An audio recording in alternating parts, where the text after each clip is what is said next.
Pernahkah kalian membayangkan bagaimana rasanya dihina oleh orang yang pernah kalian cintai dengan sepenuh hati? Rasa sakit itu seperti luka yang tak kasat mata, tapi perihnya jauh lebih tajam dari pisau manapun.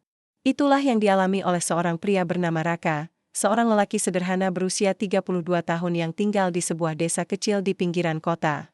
Dari kecil, Raka sudah terbiasa hidup dalam kesederhanaan. Ayahnya seorang petani, ibunya hanya ibu rumah tangga yang kadang membantu di ladang. Sejak SMP, ia sudah terbiasa ikut bekerja di sawah, mencangkul tanah, menanam padi, sampai memikul karung pupuk yang beratnya melebihi bobot tubuhnya.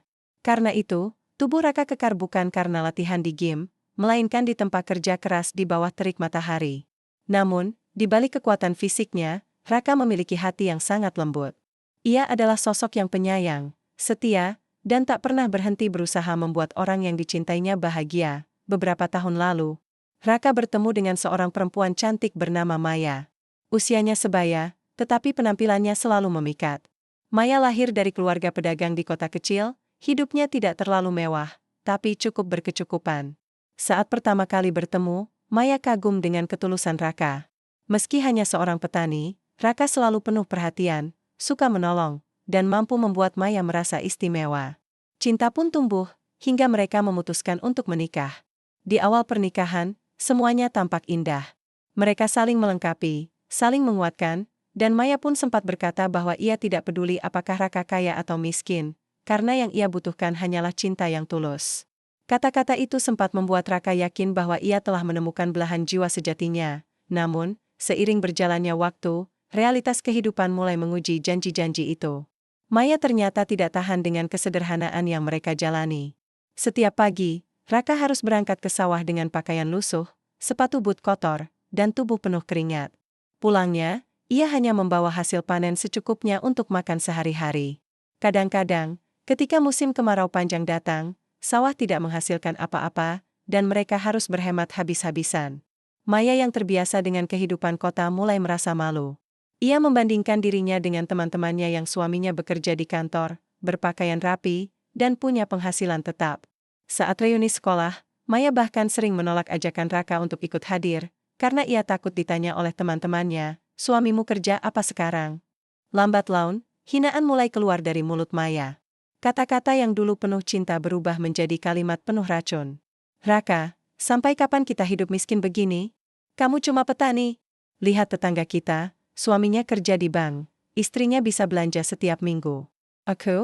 Aku cuma dapat sayur sama beras dari sawah kotor itu." Raka hanya terdiam mendengar ucapan itu. Hatinya remuk, seolah-olah semua keringat yang menetes dari tubuhnya tidak pernah dihargai. Ia berusaha menjelaskan bahwa menjadi petani adalah pekerjaan mulia, bahwa tanpa petani orang-orang tidak bisa makan, tapi bagi Maya semua itu tidak cukup. Maya ingin hidup bergelimang harta, ingin memiliki rumah mewah, ingin selalu dipandang tinggi oleh orang-orang. Pertengkaran demi pertengkaran pun tak bisa dihindari. Setiap malam, rumah yang dulu dipenuhi tawa kini hanya menyisakan dingin dan tangisan. Raka tetap mencoba sabar. Ia menabung sedikit demi sedikit, berharap suatu hari bisa membuktikan bahwa ia mampu membuat Maya bahagia. Tapi kesabarannya seolah tak ada gunanya. Hingga pada suatu malam yang tak akan pernah ia lupakan, Maya berkata dengan suara lantang, "Aku lelah hidup miskin bersamamu. Aku malu punya suami petani. Aku butuh pria yang bisa memberiku masa depan, bukan sekadar keringat dan lumpur." Kalimat itu terasa seperti petir yang menyambar tepat di dada Raka. Beberapa minggu kemudian, Maya benar-benar pergi meninggalkan rumah. Ia memilih seorang pria kota bernama Dimas, seorang pengusaha muda yang dikenal sukses dan mapan.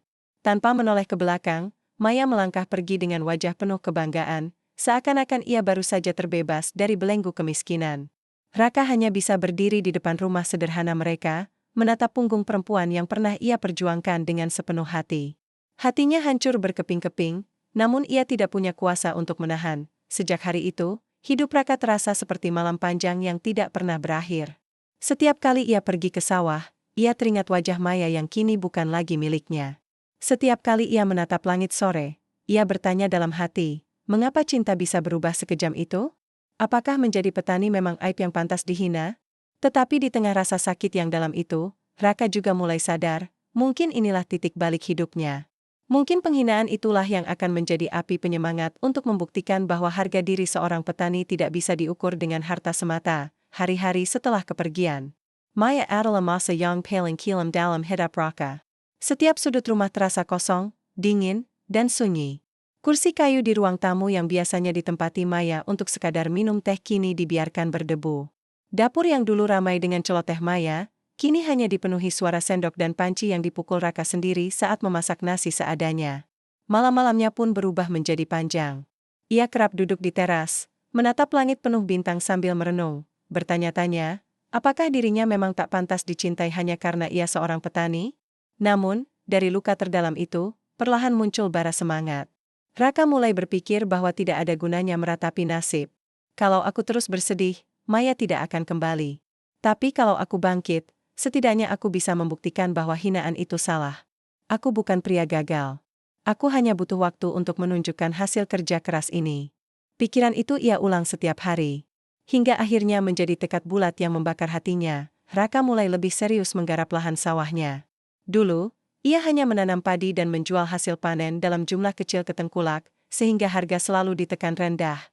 Kini, ia belajar mencari cara agar tanah yang ia miliki bisa memberikan hasil lebih besar. Ia menghabiskan malam-malamnya membaca buku pertanian pinjaman dari perpustakaan desa, menonton video pertanian modern lewat ponsel bututnya, bahkan ikut pelatihan singkat yang diadakan Dinas Pertanian di kecamatan. Orang-orang desa sempat menertawakan niatnya. Petani kok gaya-gayaan pakai ilmu kota, begitu sindir mereka. Tapi Raka tidak peduli. Ia sudah terlalu sering mendengar hinaan, jadi satu atau dua ejekan tambahan tak lagi berarti. Langkah pertama yang ia lakukan adalah mengubah metode tanam. Ia mencoba teknik organik, tidak lagi bergantung pada pupuk kimia, melainkan membuat pupuk cair sendiri dari kotoran ternak dan limbah sayuran. Proses ini memang lebih rumit, tetapi hasilnya luar biasa. Tanaman tumbuh lebih subur, daun-daunnya hijau pekat, dan rasa sayurannya lebih segar. Dari situ, ia mendapat ide untuk menjual hasil panennya langsung ke pasar kota, bukan lagi lewat tengkulak. Ia bekerja sama dengan koperasi desa, dan mulai mendapat pelanggan tetap, restoran, hotel kecil, hingga supermarket lokal. Kerja keras itu tak instan membuahkan hasil. Raka harus berjuang siang dan malam. Terkadang, hujan deras merusak sebagian tanamannya, terkadang hama menyerang dan membuatnya hampir putus asa. Namun setiap kali ia lelah, ia kembali mengingat wajah Maya yang dengan pongah meninggalkannya. Ingatan itu sakit, tapi rasa sakit itulah yang menjadi bahan bakar. Ia bersumpah dalam hati, suatu hari, aku akan buktikan bahwa petani bisa berdiri sejajar dengan siapapun. Aku tidak akan selamanya jadi pria yang kau hina, Maya. Perlahan-lahan, hasil kerja kerasnya mulai terlihat. Panen pertama sayuran organiknya ludes terjual dengan harga tinggi. Kuntangan yang ia dapat jauh lebih besar daripada biasanya. Dengan uang itu, ia bisa membeli motor baru sebagai pengganti motor tuanya yang sudah sering mogok. Ia juga memperbaiki rumahnya yang reot, mengganti atap bocor dengan genteng baru, mengecat dinding, dan menambah ruang tamu agar lebih nyaman. Tetangga yang dulu mengejeknya kini mulai melirik dengan heran. Wah, si Raka kok bisa ya berhasil begini? Katanya petani miskin, tapi lihat sekarang. Tidak hanya berhenti di situ, Raka juga mulai memperluas lahannya dengan menyewa sawah milik warga lain yang sudah lama terbengkalai. Ia merekrut beberapa pemuda desa untuk membantunya. Dengan begitu, ia bukan hanya mengangkat dirinya sendiri, tapi juga membantu membuka lapangan pekerjaan di desanya. Sosok Raka yang dulu dianggap remeh kini mulai dihormati. Orang-orang desa bahkan sering datang meminta saran tentang cara bercocok tanam modern. Tentu, semua keberhasilan ini tidak datang tanpa harga. Tubuh Raka semakin kurus karena jam kerja yang panjang, tangannya semakin kasar dan hitam karena tanah dan pupuk, dan tidurnya sering hanya sebentar. Tapi setiap kali ia berdiri di tengah sawah yang hijau luas, melihat deretan tanaman yang tumbuh subur, hatinya terasa damai. Ada kebanggaan yang tak bisa diungkapkan dengan kata-kata. Kebanggaan sebagai petani yang tidak hanya memberi makan dirinya sendiri, tapi juga banyak orang, dan pada akhirnya, luka yang dulu ditorehkan Maya justru berubah menjadi bara yang membakar semangat Raka. Jika dulu ia dihina karena miskin dan dianggap tidak punya masa depan, kini jalan yang ia pilih sebagai petani mulai menunjukkan sinarnya. Ia sadar, kekayaan bukan hanya tentang harta, tapi tentang ketekunan, kerja keras, dan kemampuan bertahan di tengah badai. Raka belum sepenuhnya mencapai puncak, tapi satu hal pasti, ia tidak lagi pria yang sama seperti saat ditinggalkan dulu. Hari itu cuaca cukup terik, namun hati Raka begitu bersemangat. Pagi-pagi sekali, ia sudah sibuk memuat hasil panen sayuran organik ke dalam mobil pick-up barunya. Mobil itu bukanlah kendaraan mewah, tapi bagi Raka, mobil itu adalah bukti nyata dari kerja kerasnya. Jika dulu ia hanya bisa membawa hasil panen dengan sepeda motor tua atau memikul karung di pundak, kini ia bisa mengangkut dalam jumlah besar sekaligus. Destinasi hari itu adalah sebuah supermarket modern di kota, tempat yang rutin membeli hasil sayuran organiknya. Setiap kali berangkat ke sana, Raka merasa bangga, karena ia bukan hanya seorang petani kecil, tapi sudah menjadi pemasok yang diandalkan. Perjalanan ke kota memakan waktu hampir 2 jam. Selama perjalanan, Raka sesekali tersenyum kecil, mengingat bagaimana dulu ia sering dipandang rendah. Ia bahkan teringat kalimat Maya yang menghina, jadi petani tuh gak akan bisa sukses, Rak. Kamu cuma buang waktu. Ingatan itu masih perih, tapi sekarang ia bisa menjawabnya dengan pencapaian nyata. Ia membayangkan wajah Maya jika melihat dirinya kini. Namun, dalam hatinya, ia sama sekali tidak berniat untuk pamer. Ia hanya ingin membuktikan bahwa hinaan itu tidak menentukan siapa dirinya. Setibanya di supermarket, Raka segera menurunkan hasil panen. Pegawai gudang yang sudah mengenalnya menyapa ramah. Wah, sayurannya selalu segar, Mas Raka. Pembeli suka banget. Stok ini pasti cepat habis lagi. Raka hanya tersenyum dan mengucapkan terima kasih. Ia memang dikenal rendah hati, tidak pernah sombong meski sudah sukses. Saat ia berjalan ke arah kasir untuk menyelesaikan administrasi pembayaran, tiba-tiba langkahnya terhenti. Matanya membelalak, dadanya seolah diremas. Di balik meja kasir, berdiri seorang perempuan yang wajahnya sangat ia kenal. Wajah itu adalah wajah yang dulu begitu dicintainya, wajah yang membuatnya rela bekerja siang malam. Ya, itu adalah Maya. Maya tampak berbeda jauh dari terakhir kali Raka melihatnya. Dulu, ia selalu tampil glamor dengan pakaian modis, make-up tebal, dan senyum penuh percaya diri. Tapi kini, Maya terlihat pucat.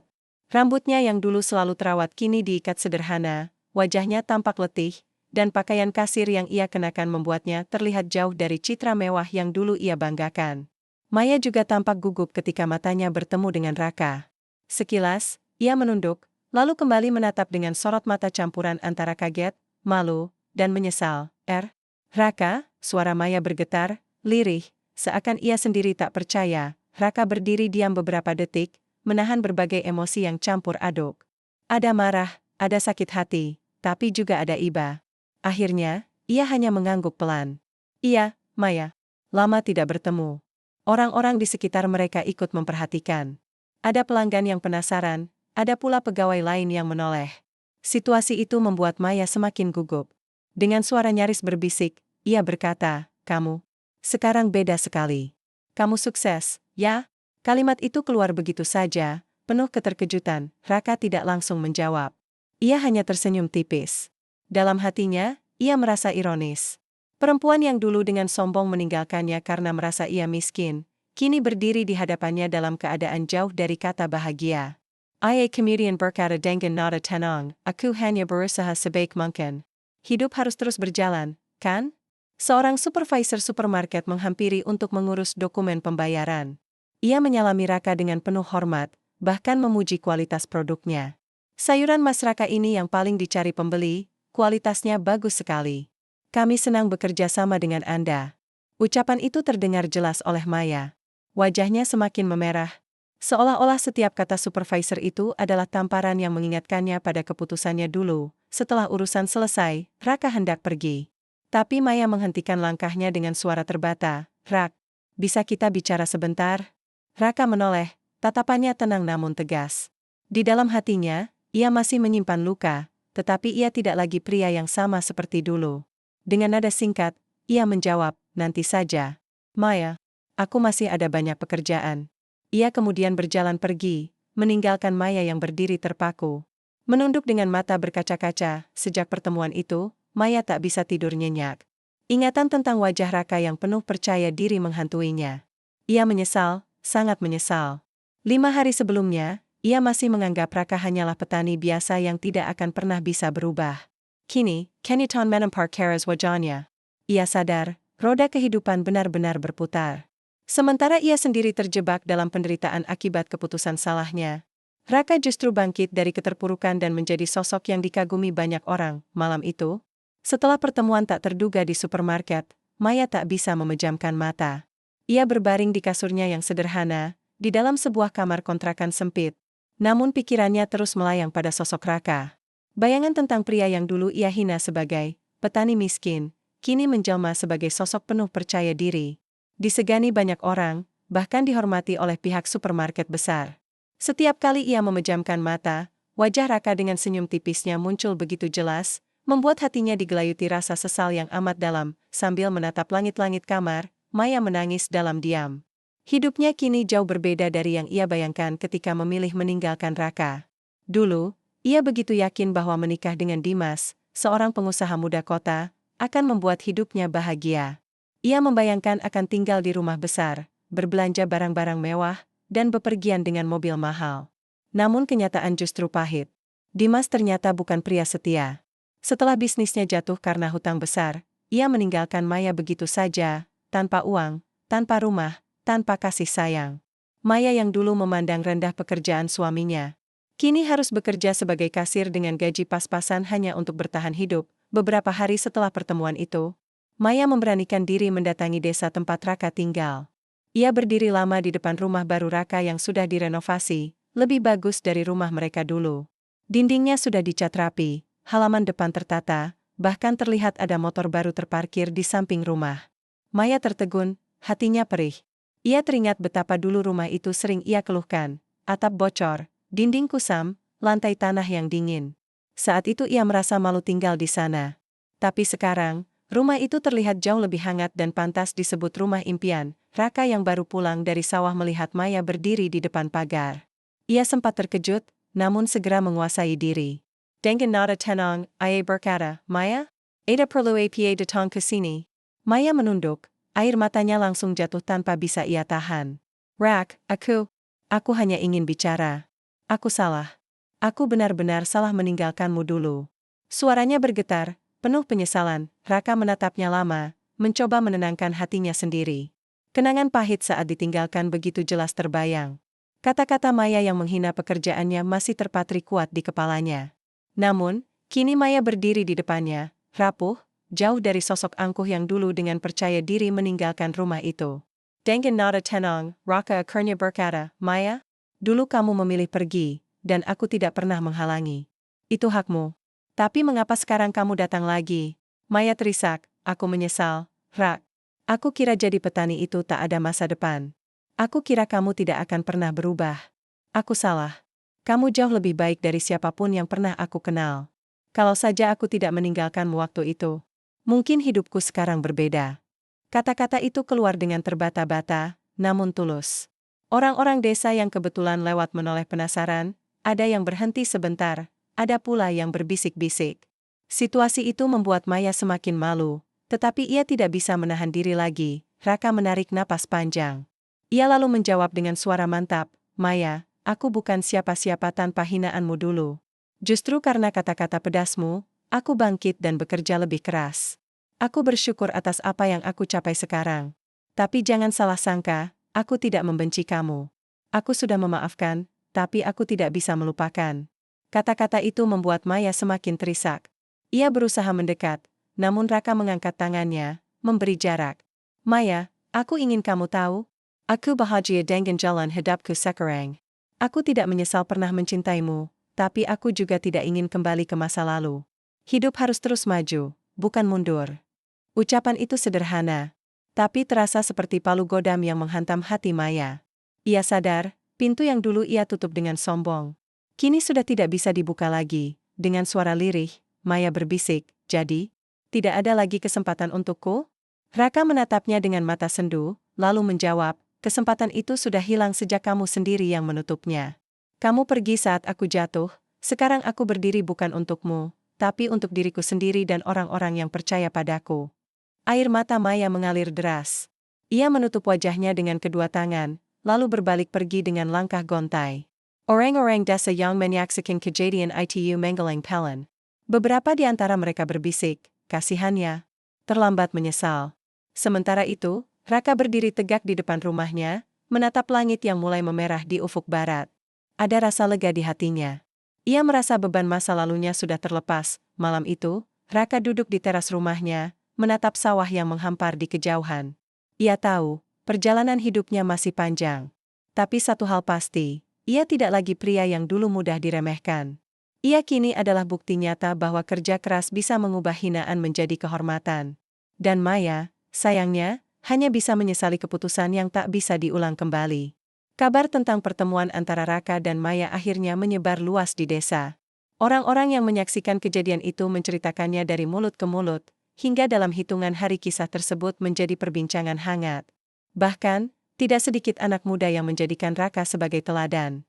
Sosok pria sederhana yang dulu dihina karena profesinya, kini justru menjadi bukti nyata bahwa kerja keras dan ketekunan mampu mengubah hidup seseorang. Raka sendiri tidak pernah berniat mencari sensasi atau perhatian.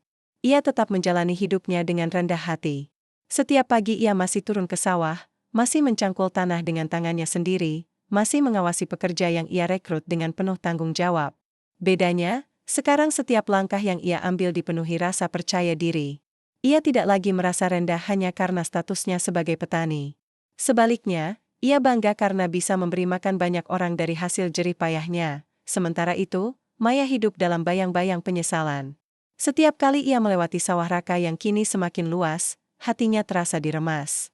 Ia teringat bagaimana dulu ia pernah mencibir pekerjaan itu, menyebutnya tidak bergengsi dan tidak ada masa depan. Namun kenyataan kini membuktikan sebaliknya. Maya mulai menyadari bahwa ukuran kebahagiaan bukanlah sekadar harta atau status sosial, melainkan ketulusan, kesetiaan, dan kerja keras. Sayangnya, kesadaran itu datang terlambat. Pintu yang ia tutup dengan sombong tak mungkin lagi terbuka. Kisah Raka kemudian menjadi viral setelah seorang jurnalis lokal mendengar cerita dari warga desa. Tulisan tentang perjalanan hidupnya dipublikasikan di media online dengan judul, "Petani Muda yang Bangkit dari Hinaan, Kini Jadi Pemasok Besar Supermarket." Artikel itu menyebar cepat di media sosial, dibagikan ribuan kali, dan menuai komentar beragam. Banyak yang merasa terinspirasi, terutama mereka yang juga pernah diremehkan karena pekerjaan atau latar belakang sederhana. Salad, Mas Raka. Semoga saya juga bisa bangkit seperti Anda, tulis seorang pembaca. Ada juga yang berkata, cerita ini mengingatkan kita untuk tidak meremehkan profesi apapun. Semua pekerjaan itu mulia jika dilakukan dengan jujur. Raka yang membaca komentar-komentar itu hanya tersenyum. Ia merasa bahagia bukan karena terkenal, tetapi karena kisah hidupnya bisa memberi semangat bagi orang lain. Dalam sebuah wawancara singkat, ia berkata, "Saya ini hanya petani. Saya tidak lebih hebat dari orang lain.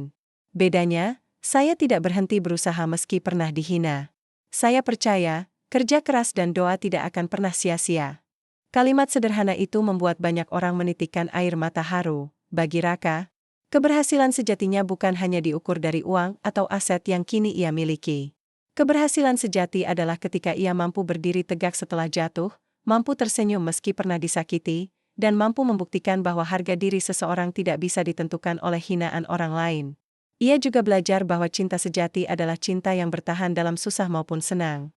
Bukan cinta yang hanya hadir ketika dompet tebal dan rumah mewah tersedia. Hidup Raka kini juga semakin berwarna karena hadirnya seorang gadis desa bernama Lestari, seorang guru honorer di SD desa. Lestari dikenal ramah dan sederhana, namun berhati tulus. Ia sering membantu anak-anak desa belajar tanpa meminta bayaran tambahan. Kehadirannya perlahan membuat Raka merasa dicintai kembali dengan cara yang benar, tanpa syarat, tanpa gengsi, tanpa menuntut kemewahan. Meski hubungan mereka masih sebatas pertemanan, banyak orang desa yang diam-diam mendoakan agar Raka dan Lestari bisa berjodoh. Dari kisah ini, kita semua bisa mengambil pelajaran penting. Pertama, jangan pernah meremehkan orang lain hanya karena profesi atau kondisi ekonominya. Kehidupan ini seperti roda yang berputar, hari ini seseorang bisa berada di bawah, tapi siapa yang tahu besok ia akan berada di atas? Kedua, jangan cepat menyerah hanya karena dihina atau diremehkan. Hinaan seharusnya dijadikan motivasi untuk bangkit, bukan alasan untuk menyerah.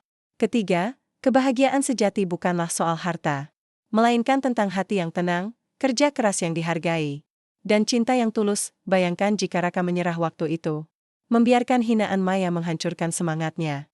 Ia mungkin akan tetap menjadi petani kecil yang hidup pas-pasan, bahkan bisa saja kehilangan arah.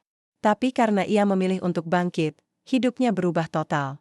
Dan yang lebih penting, Ia membuktikan pada dunia bahwa profesi petani yang sering diremehkan justru adalah profesi yang sangat mulia. Tanpa petani, tidak ada makanan di meja kita. Akhirnya, kisah Raka bukan hanya kisah seorang pria yang ditinggalkan lalu sukses. Lebih dari itu, ini adalah kisah tentang ketabahan, kebangkitan, dan harga diri. Maya memang menyesal, tapi penyesalannya tidak lagi penting. Yang penting adalah bagaimana Raka bisa melanjutkan hidupnya dengan penuh kebanggaan dan kedamaian. Dan untuk kita semua, biarlah kisah ini menjadi pengingat, jangan pernah menilai orang dari penampilan atau pekerjaan mereka. Hormatilah setiap usaha, hargai setiap jerih payah, karena di balik tangan yang kotor oleh tanah atau peluh yang menetes dari kening, ada harga diri dan kehormatan yang jauh lebih berharga daripada harta yang semu.